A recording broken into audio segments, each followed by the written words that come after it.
What's up, guys? Welcome back to another episode of The Herd Truth, where we're going to share those hard truths that the successful understand and they apply to their life every day in the week, just don't want to admit and go along with. Now, listen, if you're listening to this, then our belief is one of two things. You already have the mindset of the herd truth, or you're looking to try to find a way to make these changes in your life so that you can start living the herd truth, so that you can embrace that head down, horns up mindset and start to actually live a life of purpose and achieve your dreams.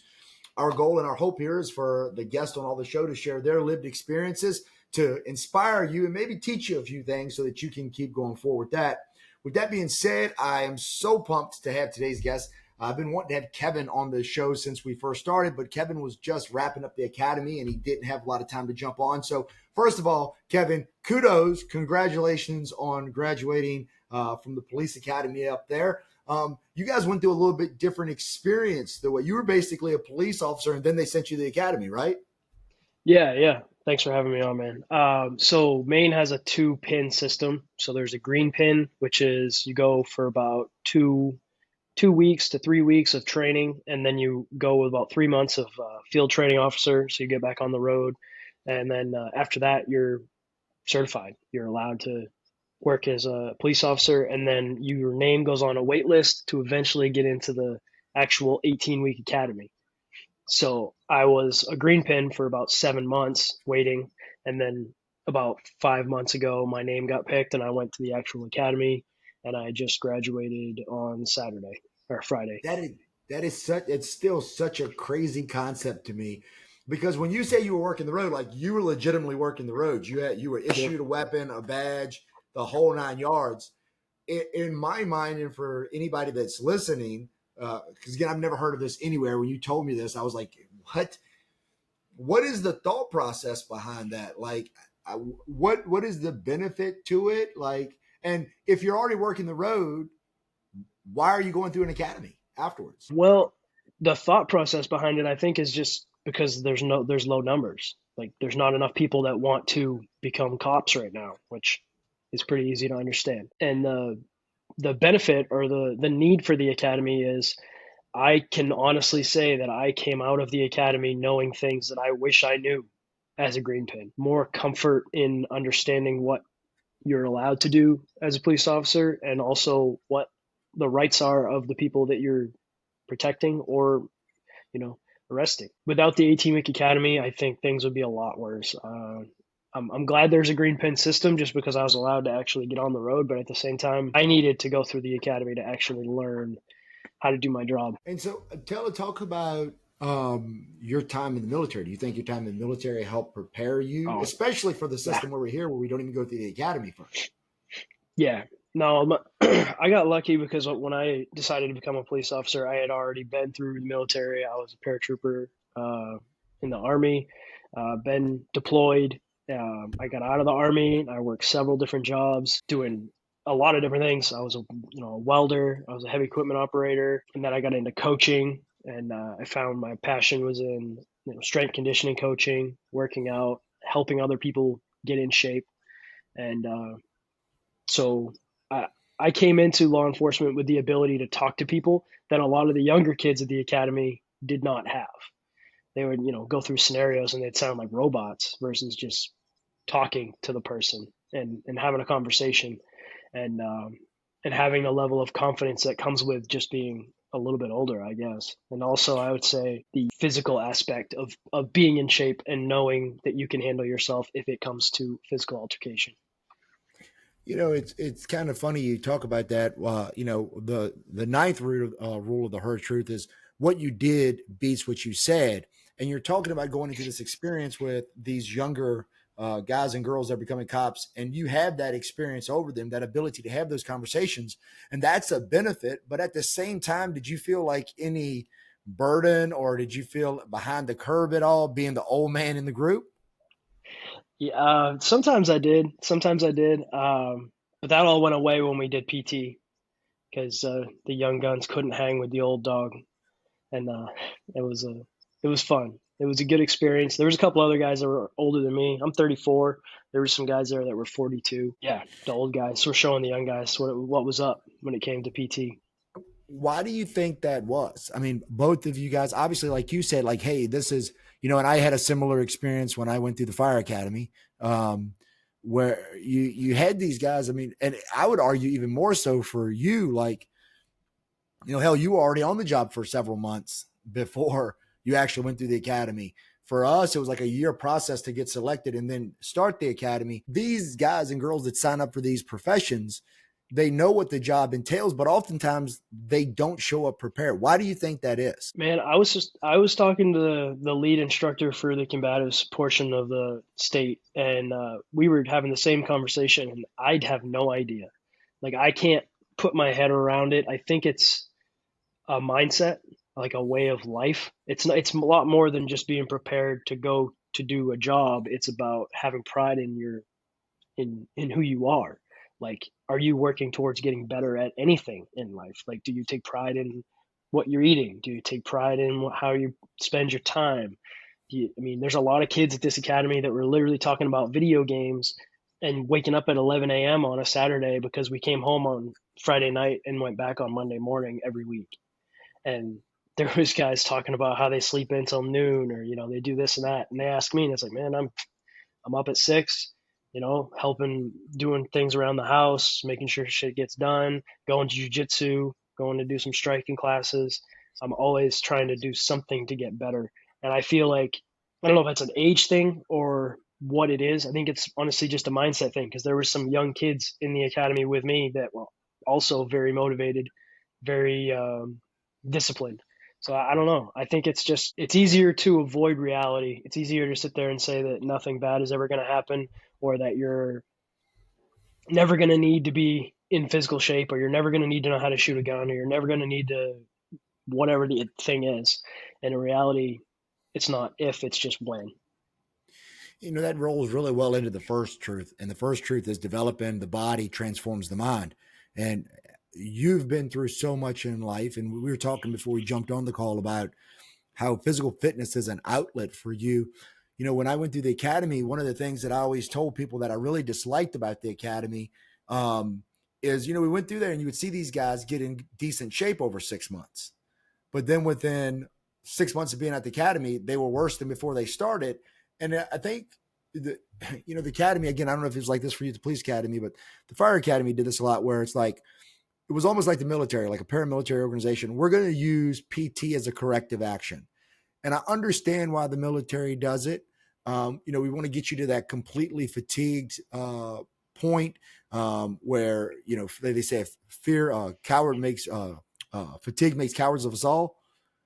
But I think the cons outweigh the pros, because people start to look at physical fitness as punishment versus a celebration of what your body can do, or a healthy outlet.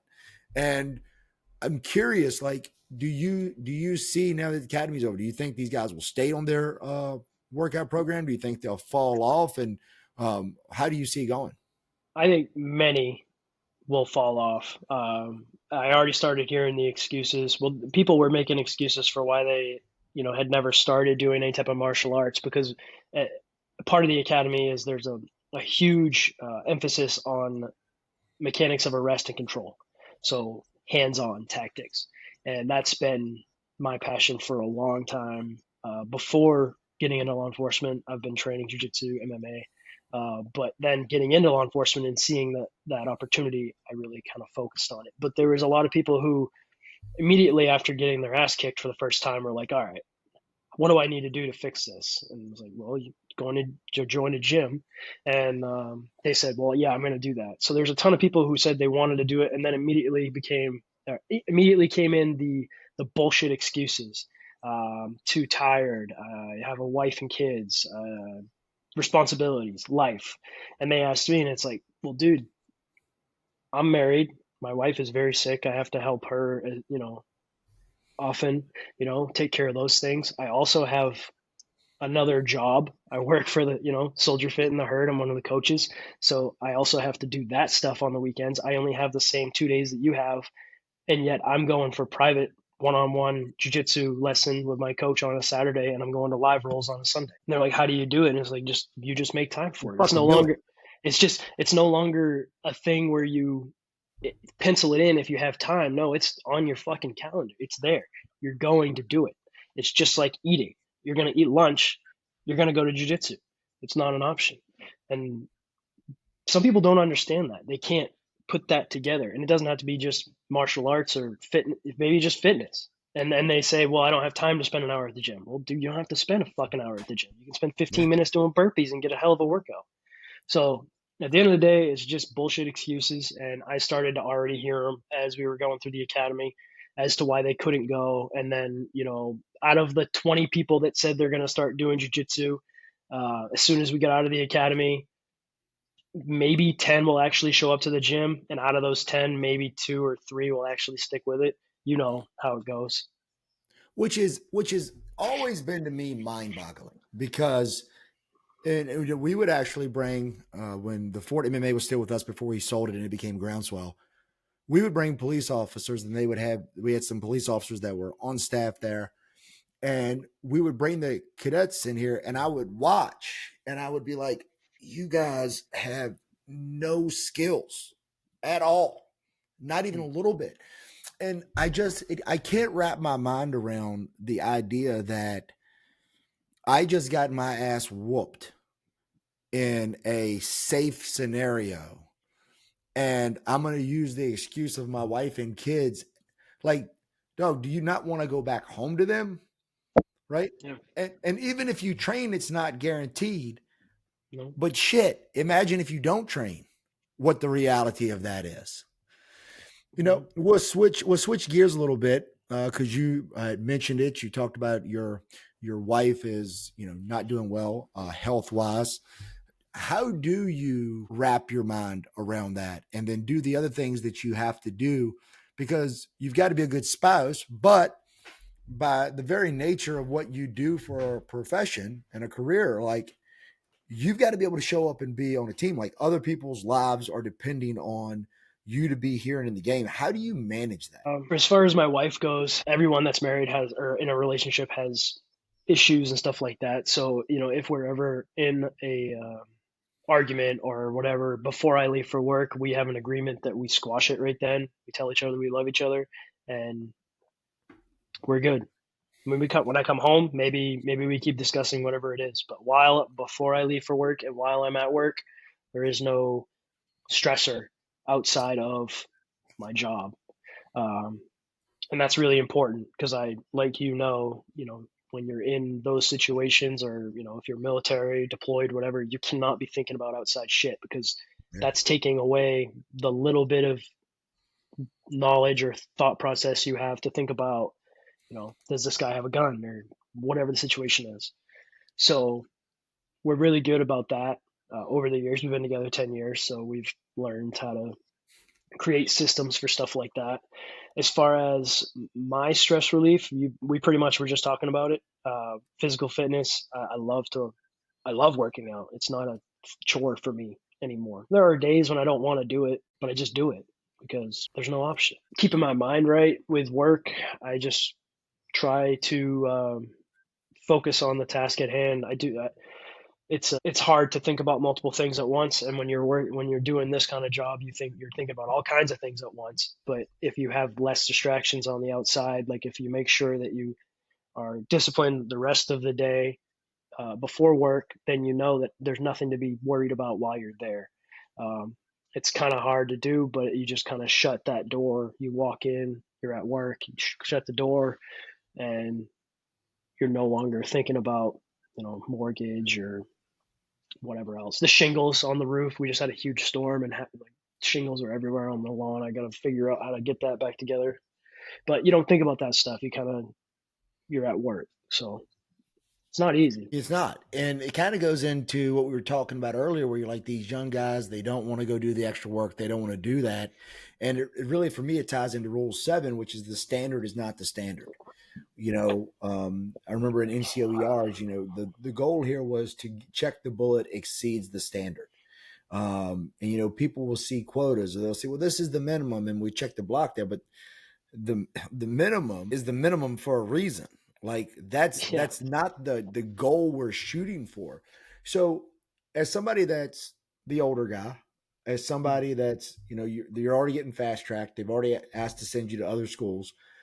How do you see your role as a mentor to these younger people, and what steps do you take to be able to try to help bring them up? I would say lead from example. So, they don't have to listen to the words I say. They don't have to actually, because a lot of people aren't going to take me serious when when you say this stuff like, no, you really need to focus on this. You should start doing this. It's going to pay off when you get older.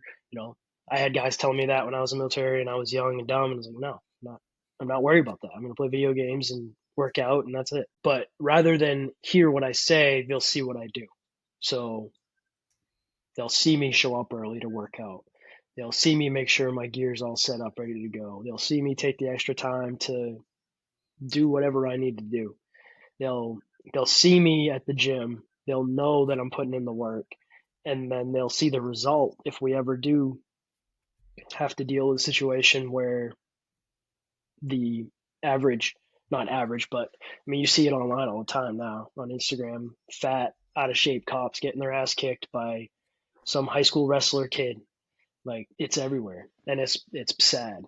So my big thing is they'll just see me doing what I'm saying I'm gonna do. But like, talk is cheap, but I think actions are priceless. I don't know who said that, but it's a good quote. Rule 9: what you did beats what you said. You Yeah. know, we're also looking at honestly Rule 7, which is the first step towards a storm needs to be your own. When you're looking literally in the job that you do, you could literally be looking down the barrel of a gun, literally having to run towards the sound of gunfire, right? And there's been instances in the past couple years where police officers didn't do that. And it's not one for Monday morning quarterbacking people, but there's that reality. How do you think, in your mind, somebody that does these type of professions, the first responder profession, the fire department, the police department, EMTs, the military, how do you think they can go about and condition their mindset to the potential reality that this shit can go south? And if it does go south, I've got to overcome that innate human desire, which is to live and not be in harm's way.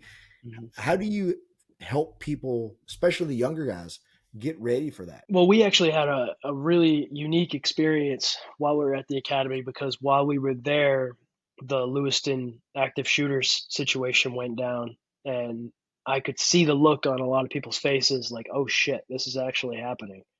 and Yeah. and the disbelief, and like the, oh, I never expected this. And it was crazy because in my little circle of guys that I hung out with, a lot of prior military dudes, we were not in that same mindset. We were, okay, this just happened, what are we going to do?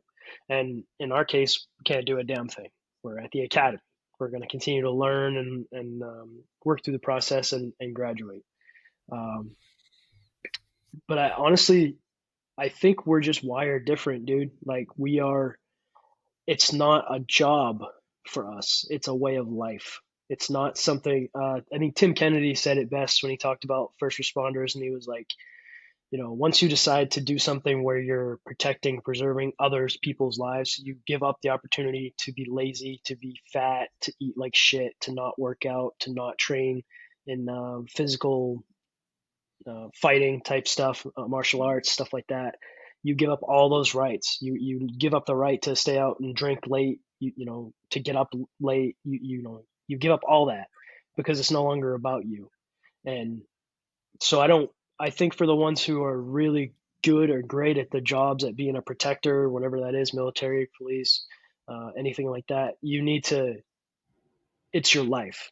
It's not a job. It's who you are. I mean, it's why you stay disciplined. It's why you do the things that you do. So you can be able to answer that call when it comes, and you're not in the fight or flight mode. And the only way you're going to get through the fight or flight stuff is stress inoculation. So going through it. So as you go through the academy, you go through a ton of scenarios, understanding use of force and dealing with, does this dude have a knife? Does this dude have a knife as he's running at you? What are you allowed to do? Like, those things, for anyone, even myself, like, you get stressed by it. And then you get to learn by making mistakes in situations where you're not actually going to die.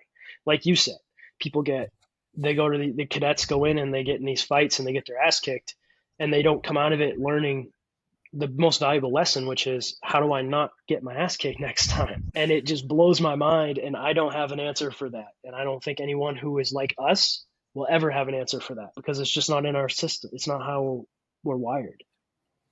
You know, as we get to wrapping up, one of the things that I want you to kind of talk about is rule 4: motivation is not a requirement. I mean, you said it earlier, like, hey, like there's days I don't feel like working out.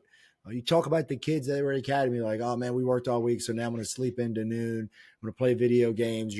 Meanwhile, you're going to go do your side hustle. You're going to go get your rounds in. You're going to get your practice. You're going to do your workout. Let's say that somebody's listening right now, and let's say that they're that young kid in the academy. Let's say that, you know, for whatever reason, maybe they grew up pampered. Maybe they were soft. Maybe they didn't have anybody motivating them. Maybe they just had no outside belief system. And they're like, listen, like, I'm tired of where I'm at. I'm tired of being out of shape. I'm tired of being poor. I'm tired of not living my dream. I want to change it. But the reality is, you know, people always say the first step is the hardest. I'm like, bullshit. The first step is the easiest because you're never going to be more motivated than you are at the first step. That's your fucking most motivated time the entire process. Step 100 is hard. Step 1 is easy. So with that in mind, we know that motivation is not a requirement. How do people tap in to starting to develop discipline that didn't have discipline in the first place? I would say you really have to, before you sit there and say, I really want this thing, you need to think about if you actually want it because it's not easy. It never comes easy. If you want to be in shape, there's going to be so many days when you don't want to get up and do that workout. And you need to have a why bigger than whatever the bullshit excuse is that you're going to give yourself as to why you can't do it. Like me, you asked about my wife and how do I approach being there for her? I need to be the best version of me. So whatever that version is not someone that sleeps in. It's not a guy that eats like shit. It's not a guy that doesn't take care of himself physically, mentally, all of it.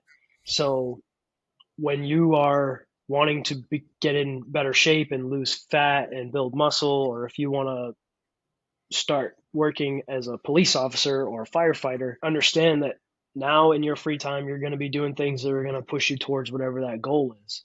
And on the days when you don't want to do it, good. I mean, Jocko says it best, good. It doesn't matter if you want to do it or don't want to do it. You didn't sign up to do what was convenient. You signed up to do what was necessary. Whatever's necessary is to shut up. The little voice in your head's always going to talk. It's going to say, skip today, do this. It's fine. Just tell him to shut up. Just sit down, shut the fuck up. I got work to do, and then go do what you got to do. I don't know. It's really not a complicated thing. You can either listen to the bitch in your head or you can say, no, I'm going to go do the work anyway. And that's it. You either do it or you don't. Well, listen, man, I know you've got a lot going on. Congratulations on graduating from the academy. I expect to get a cheesy graduation photo sent out this way. You should definitely, I want one of those ones. And there's like a little silhouette behind you of yourself. Maybe you're holding the tuba. It would be great. But all jokes aside, man, I've always been motivated by you. I've always been inspired by you. The things that you've done, the things that you continue to do. Appreciate you after getting out the military saying, hey, I'm going to still stand on the front line. I appreciate everything that you do in the herd. If somebody wants to find out about you, they want to look into training with you, what is the best way for them to see you? Yeah, Instagram. You can just go on Instagram and go, it's just at Kevin Demmons. And I'm on there. I post workout videos, stuff like that. You can also just check out the herd Instagram page and talk to Danny and they'll hook you up with me and we'll get you signed up. Awesome, brother. I appreciate it. Listen, if you got anything on today's episode, please, by all means, give us a like, a share, subscribe.